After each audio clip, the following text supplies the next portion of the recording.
ازاي تعرفي الشخص اللي بيحبك بجد من اللي بيتسلى؟ انا هدير ودي قناتي. يا ريت ما ننساش ننزل نعمل اللايك والسبسكرايب. عايزه اقول لكم ان الفيديو ده طلب مني كتير جدا جدا جدا جدا، فقلت بقى لازم ان انا اجدده. انا عملته قبل كده بس بطريقه مختصره اعتقد، بس المره دي هنتكلم فيه بالتفصيل. تعرفي ازاي الراجل ده بيحبك بجد، مش بيتسلى بيكي، مش لعوب. ما تنسوش لو في اي حد عنده استشارة عاطفية او حد مش عارف يتعامل ازاي مع حبيبه او عطلان في البداية لسه، تقدروا تحجزوا استشارة بفلوس. يا جماعة الاستشارات معايا لو سمحتوا لو سمحتوا، لان انا بشوف في الانبوكس حاجات غريبة. يا جماعة الاستشارة معايا بتكون بفلوس مدفوعة، اوكي؟ بديكي من وقتي، بديكي من بساعدك، بقف جنبك، بتابعك اسبوع، حاجات كده كتير. فالاستشارة لو عايزين تحجزوه معايا بتحجزوا عن طريق الانستجرام والادمن بيردوا عليكم. يلا بينا نخش في الفيديو على طول. معاكم هدير. نيجي بقى على المهم، ازاي تعرفي الشخص القلعوبان من الشخص الكويس الجد. في البداية عايزة اقول لكم حاجة. الست بتحب بودانها. الست لما بتيجي بتحب راجل تحب تسمعه، ما هي بتتعلق بيه. ليه؟ انتوا مش بتشوفوا كتير قوي واحده تبقى زي القمر، زي لقطه القشطه، وتحب واحد صعلوك، واحد جربوع، واحد يعني استغفر الله العظيم يا رب انا مش بعيب، بس واحد مش في جمالها خالص ولا حتى يجيب اي حاجه. طب هي حبت فيه ايه بالظبط؟ فانت تخلي بالك ان انت نقطه ضعفك بتكون في ودانك، فخلي بالنا بس ده كده ايه في البدايه. طيب مش عايزه بقى ارغي كتير علشان الناس بتقعد تقفقف في الكومنتات وبيحسسوني ان انا يعني بتكلم قاعده على دماغهم وبرغي. الناس ما بتحبش الرغي. رقم واحد عشان تعرفي ان الشخص ده لعوب ولا بيتسلى، الشخص اللعوب هتلاقيه في بداية العلاقة خالص، أول لما بيجي يكلمك من تاني مكالمة بالظبط هيعترف لك بحبه على طول، في السريع، ما بيضيعش وقت. وكمان بيطلب منك، بيقولك أنا عايزة أتجوزك. خلوا بالكم، خلوا بالكم من الفخ ابن اللذينة ده. في رجالة لما بتيجي بتخش بتكلمك على أساس إنها داخلة جواز. انا داخل جد على طول من اول اسبوع، والله العظيم بيخشوا انا عايزه اتجوزك، انا عايزه ابني حياه، انا عايزه استقر ومش عارفه ازاي. طب هما بيعملوا كده ليه هدير؟ بيعملوا كده يا عبيطه، يا عبيطه، يا عبيطه. بيعملوا كده علشان تأمن لهم. هو لما يجي راجل يجي يقولك انا عايزه اتجوز بقى وابني حياه ومش عارف ايه وبتاع في الكلام ده، فانت هتحسي بقى ايه؟ بجد. طب ماشي خلاص. فحتة بقى ان هو لما يجي يطلب منك اي حاجة بعد كده، ده معناه انت يعني هو بيحط في دماغك، بيركز في دماغك حتة ان انا هتجوزك، انت هتبقي مراتي. فبناء عليه ايه؟ انا لما اجي اخد منك حاجة هتديها لي، لان انا كده كده هاخدها، ما انا هبقى مراتي، انت هتبقي مراتي، سوري، انت هتبقي مراتي، انا هبقى يعني مراته. فايه يعني لما اديله بوسه ولا حاجه يعني عادي. فالشخص اللي بيخش لك الدخله دي اعرفي ان هو دخل على طول. ده بيبقى شخص بقى يا جماعه مش قادره اقول لكم، ده بيبقى بروفيشنال في البنات. ده شخص لعوب قوي يعني، عنده خبره رهيبه. اللي بيخش يقول لك انا بحبك وعايزه اتجوز على طول دوت، وبعد ما يعلقك بيه وياخد اللي هو عايزه بقى، سواء من اهتمام، من حب، من كلام منك، من الكلام ده كله، يتلكك لك في حاجه صغيره ويروح مديكي مع السلامه ويسيبك خلاص. فده اول شخص متلاعب. طيب الجد بيعمل ايه؟ الجد هتلاقيه مش بسهوله يقولك انا عايزه اتجوزك، مش بسهوله بيعترف بحبه. الشخص الجد بيفضل يحوم حواليكي. والله اسمعوا مني يا جماعه، انا واحده يعني ربنا اللي عالم.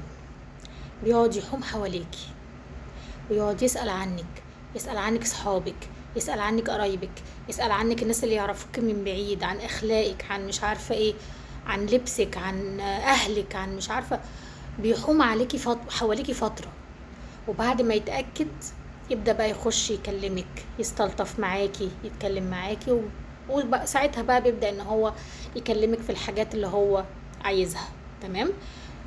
نخلي بالنا ونفرق كويس قوي ما بين الشخص اللي بيخش بسرعة في الحاجات والشخص اللي واحدة واحدة. تمام. تاني حاجة هتعرفي منها الراجل اللعوب، ان هو مش هيسألك عن تفاصيلك، عن تفاصيل يومك، عملتي ايه النهاردة، رحتي فين النهاردة، حصلك ايه النهاردة، خالص. لان هو مش مهتم، مش بيهتم انت عملتي ايه. لما بتيجي تحكي له ما بيكونش معاكي اساسا. هو بس اناني، شخص اناني، شخص هيكون عارفك علشان الكلام الحلو اللي انت بتديهوله. لما يجي يكلمك بعد الساعة 12 بالليل ويطلب منك تجاوزات، هو بس عايزك عشان كده. شخص لعوب صرف، لعوب صرف، وهيجرحك جرح هتندمي عليه طول عمرك. الشخص الجد هتلاقيه بقى بيعمل ايه، بيسأل على كل تفصيلة من تفاصيل حياتك. عملتي ايه، رحتي فين، طب انتي مش عارفة ايه، طب انا خلاص ماشي انا ممكن اجي اساعدك، طب انا ممكن النهاردة مش عارفة ايه. هتلاقيه بيتلكك عشان يشوفك، هتلاقيه بيتلكك عشان ينزل يقابلك، هتلاقيه دايما على طول كده على بيضة عشان يعني يشوفك ويخرجك ويجيب لك هدايا وحاجات زي كده. ده الشخص اللي بيحبك. التاني اللعوب ده بيبقاش عايزك الا وقت الحاجة. فهمتوا؟ رقم 4، هتلاقيه بيبدي الدنيا كلها عليكي وانتي اخر اولوياته. ازاي يعني؟ اصلا انا نازل مع اصحابي القهوة، انت متفق معايا ان احنا نخرج النهاردة، على فكرة احنا قلت لي ان احنا هنخرج، بس انا معلش اصحابي يجوا طبوا عليا وانا لازم ان انا انزل معاهم دلوقتي عشان رايح القهوة. هيبدي عليكي حاجات، هيبدي عليكي حاجات. ده شخص متلاعب 100%. الجد بيعمل ايه؟ الجد عمره ما يبدي اي شيء عليكي خالص نهائيا. لما تيجي تقولي له مثلا، يقول لك انا هخرج معاكي النهارده مش عارفه ايه، ينزل يخرج. الا اذا لو في طبعا ظرف قهري، حد توفى عنده، حاجه حصلت له جامده قوي، ساعتها اقولك اللي هو عشان صحابه ولا عشان اخوه جاي ولا مش عارفه ايه، لا ساعتها لا، ما ينفعش. هي حته ان هو لما يجي يديكي ميعاد ويلغي قبلها، خلي بالك دي حركه الرجاله بيعملوها علشان يعلقوكي بيهم اكتر واكتر واكتر. دي استراتيجيه بيعملوها الرجاله بجد. ان هم لما انا اجي اديها ميعاد وتبدا تلبس وتعمل وتجهز وتحط الميك اب وبتاع، وبعدين هوب يكلمك يقولك سوري معلش اصلا انا جالي اصلا انا اتخبطت وحصل لي مشكله ومش عارفه ايه وبتاع، وكان معلش يا حبيبتي خليها يوم تاني. انت هنا بيجن جنونك. لكن اللي بيحصل في مخك حاجه تانية خالص. اللي بيحصل في مخك ان انت بتتعلقي بيه اكتر واكتر واكتر واكتر. وهم عارفين الاستراتيجيه دي، والرجاله كلها عارفه الاستراتيجيه دي. حته الالغاء الميعاد قبل الخروج ب5 دقايق، الموضوع ده بيجنن سواء الراجل او الست. رقم 5، بعد طبعا العلاقه بفتره، لما يزهق منك وانت تروحي مدياله كل حاجه زي العبيطه، هفضل اقولك يا عبيطه والله العظيم. بعد ما يزهق منك ويقرر ان هو خلاص في واحده تانية كده شغلاني، فانا مش عايزها خلاص، دي بقت يعني مطفيه بالنسبه لي، بقت سكند هاند خلاص. فيبدا بقى ان هو يتلككلك. التلاكيك اللي هي ايه؟ التلاكيك اللي هي زي ان هو يقلب عليك الترابيزه، ان هو يلعب دور الضحيه. ان انت مثلا لما تيجي تقول له انت ما بتكلمنيش ليه، ما بتهتمش بيا ليه، انا بقالي كتير مكلماك وانت اصلا بتشوف المسج وما بتردش عليا وبتتجاهلني، انت مش حاسه بحاجه، انت عارفه ان انا مضغوط، وانت عارفه ان انا عندي مسؤوليات، وانت عارفه ان انا متبهدل ومتنيل، انا مش هقدر ان انا اكمل مع واحده ما بتقدرنيش انا. وتبداي انت اللي تبداي تدافعي عن نفسك اكتر من ان هو يعني بدل ما انت بتهاجميه هو اللي يبقى يهاجمك. هنا دي سياسة قلب الترابيزة، وان هو يدعي ان هو ضحية. دي حاجة في علم النفس، خدوا بالكم يا بنات، الرجالة بتعملها كويس قوي وشاطرين كويس قوي. والابراج الهوائية فظاع في الحتة دي، خلوا بالكم. اذا ده شخص متلاعب. تمام. النقطة رقم 7 في الشخص المتلاعب هي الشخص اللي انت ما تعرفيلوش هو بيعمل ايه. الشخص الغامض ده، الشخص اللي هو ما تعرفش هو رايح فين ولا جاي منين، ولا صوته من دماغه كده، وحاسه ان هو بيعمل حاجه غلط، وقلبك مش يعني حاسه مش مرتاحه، مش حاسه بارتياح. لما تيجي تواجهيه يقولك عادي يعني اصلا مضغوط شويه. شخص كده مش مريحك، مش معرفك على اهله، مش معرفك هو بيعمل ايه، بيساوي ايه. الشخص الغامض ده يا جماعة، خلوا بالكم في ستات بتوافق ان هي تفضل مع الشخص ده اللي هي ما تعرفش عنه اي حاجة، ويبقى السناب شات بتاعه مليان ستات وبتاع، وبتقبلي، ما اعرفش ازاي بتقبلي، بس يعني بيحصل. رقم 8 بقى من الشخص المتلاعب. مم؟ الشخص اللي دايما بيفضل وراكي وراكي وراكي لحد ما ياخد منك قلة أدب، لحد ما ياخد منك التجاوزات. بيبدأ معاكي بالراحة، ما يجي يكلمك ويتعرف عليكي بيبدأ يوقعك في حبه، وبعدين بيوقعك في حبه، بعدين بيقولك كلام حلو يلزق فيكي، فانت اوريدي بتبقي حاسه ان انت خلاص ما بتقدريش تعيشي من غيره. فبيبدا يطلب منك تجاوزات، وريني شكلك وانت لابسه كات، وريني شكلك وانت لابسه شورت، وريني شكلك وانت بلبس البيت، وريني شكلك بعدين بيبدا يغوط يغوط يغوط في الطلبات لحد ما بيوصل ان هو يعمل معاكي علاقه على التليفون. ومن بعد ما علاقه على التليفون بيبدا معاكي يعمل معاكي علاقه كامله بره. تمام.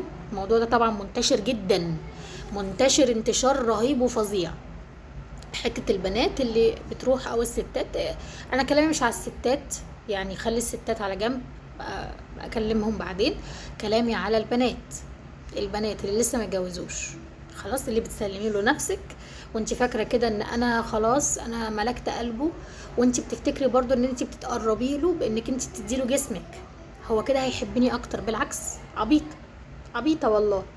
انت لما بتديله حاجه زي كده هو بينفر منك اكتر، بياخد مزاجه، بس هتنزلي من نظره، هتطفي نورك، هينطفي في عينه، فهيبدأ يديكي بالجزمة، ويبدأ ان هو يدور على واحدة تانية محافظة على نفسها وتسففه التراب عشان بس تديله نظرة كده، نظرة. لكن انتي ما بتتفرجيش عليا من الاول، مش متابعاني انتي. فده شخص طبعا طبعا متلاعب 100%. الشخص اللي بيحبك بجد بقى هتلاقيه بيحافظ عليكي، والله العظيم بجد، هتلاقيه بيحافظ عليكي لحد ما تتجوزوا وتبقي كده عامله زي حته الهديه اللي مقفوله كده، وهو اللي يفتتح الهديه. الشخص اللي بيحبك هيحافظ عليكي، والله العظيم كلامي ده انا متاكده منه 1000000%. 90%، رقم 9 او 10، 90% من الرجاله المتلاعبه هتلاقوهم كلمنجيه. 95% من الرجالة المتلاعبة هتلاقيهم كلمنجية. يعني ايه كلمنجية؟ يعني هتلاقيهم بيتكلموا كتير، هتلاقيهم بيعرفوا ازاي يسحروكي بالكلام. مش انا قلت لكم في اول الفيديو ايه؟ قلت لكم في اول الفيديو الست بتحب بايه؟ بتحب بودانها.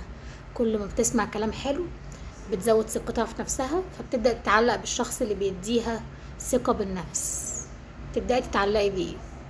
فالشخص اللي بيتكلم على طول على طول على طول كلام حلو ده، ويقعد بقى ايه يعيش لك دور المسكين ودور الضحية ومش عارفة ايه، هو ده الشخص الكلامنجي، هو ده الشخص اللعوب. رقم 10، الشخص اللي يجي يقولك بعد فترة من الارتباط، يجي يقولك يبدأ ينعزل.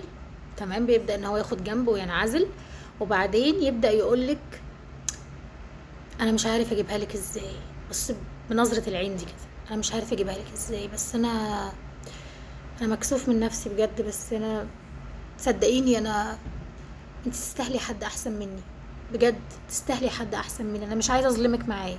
طبعا الجمله دي يا جماعه اتهرت في السينما المصريه، واتهرت في السينما الدوليه والاوروبيه، حتى في الهند.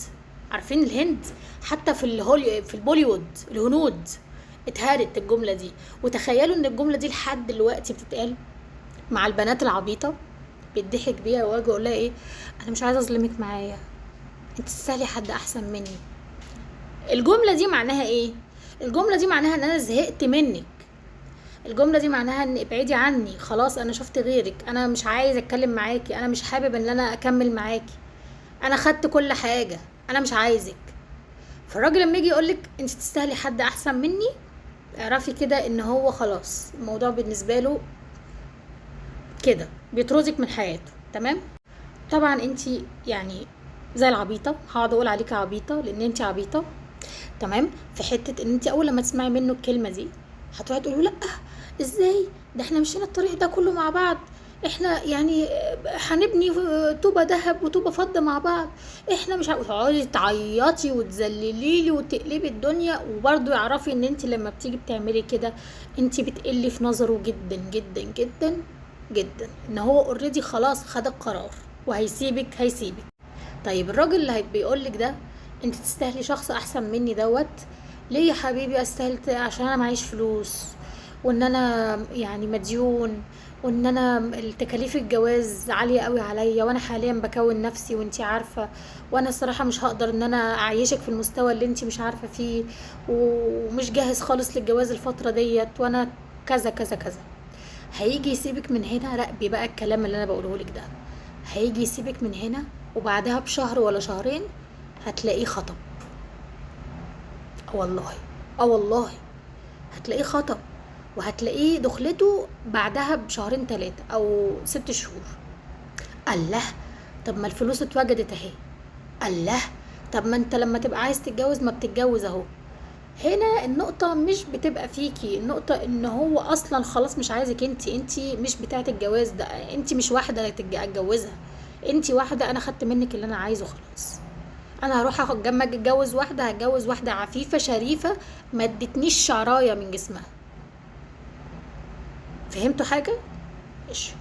النقطة رقم 11 هي الشخص اللي بيقعد يتكلم مثلا بالمفرد. يعني ايه؟ يعني مثلا الشخص الاناني ده اللي هو يقولك ايه، انا عايز اعمل في شقتي كذا، اجيب دولاب، اجيب سرير، اجيب برواز، اجيب اباجوره، اجيب تكييف، اجيب اي سي، اجيب مش عارفه ايه.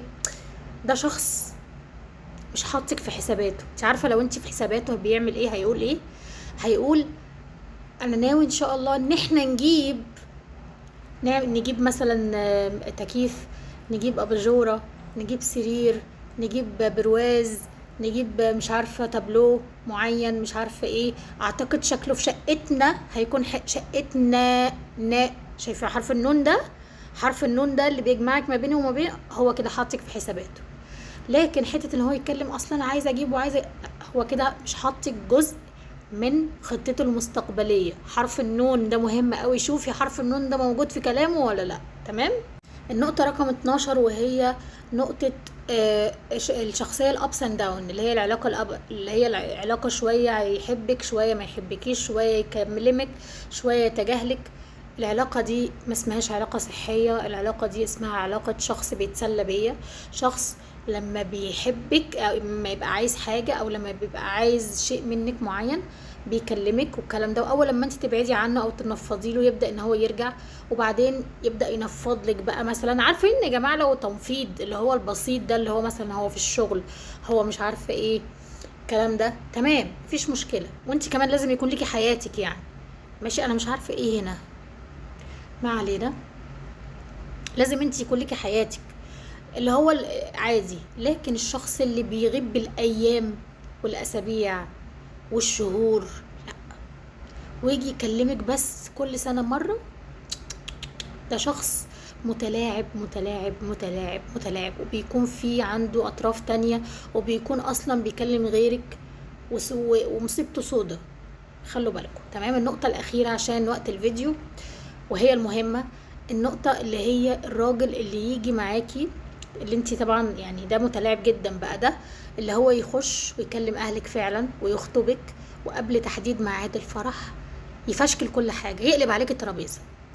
الشخص ده متلاعب وعارف هو بيعمل ايه من الاول خالص، من اول ثانية. تمام. بيضحك عليكي انتي وامك وابوكي وعيلتك كلها. ده الليفل الوحش ده. تمام.